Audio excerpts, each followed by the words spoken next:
清明连假出门来看，这屏东来回小琉球也已经出现观光的人潮，预计是有2万人会去到遐来佚佗。这摆呢，这垦丁也有办音乐性的活动，现场呢是看到不少少年人啉甲醉茫茫，规气直接倒伫路林。另外呢，伫个恒春半岛第26线也有超速甲违规等等的乱象。 伫东港码头几百公尺远地，当看到排队的车条，真侪人拍算要甲车辆做伙坐船去小琉球。连假第2天，屏东往返小琉球的船班，透早6点半就人咧排队。小琉球的导游吴哥，连假当着清明扫墓，适合即天到小琉球的人数可能到2万人。预估来小琉球的人潮将近会有快要2万人左右。那目前一大早6点半就有蛮多旅客、游客陆续在搭船。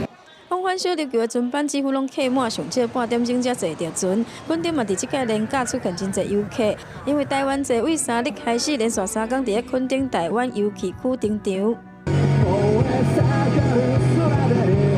乐团轮流来开唱、演唱会外围嘛出现特殊的景象，真侪少年人直接伫个路边铺地垫就困去，甚至有人醉倒伫路边。垦丁大街嘛出现真侪观光客，佮一道封街。封街很好啊，第一个，因为垦丁大街本来路就不大，如果在车子进来阻碍交通，而且这样子行人也蛮危险的。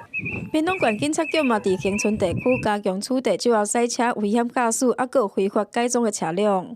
昨日在台26线共查获无照驾驶1件，非法改装车辆6件，另外针对超速行为举发60件，其中严重超速有3件。3号发现的交通违规有无照驾驶、非法改装车辆、超速等状况，警方嘛提醒民众要遵守相关法规，因为执法袂放松。公司新闻王刘婷丹、恒坤屏东报道。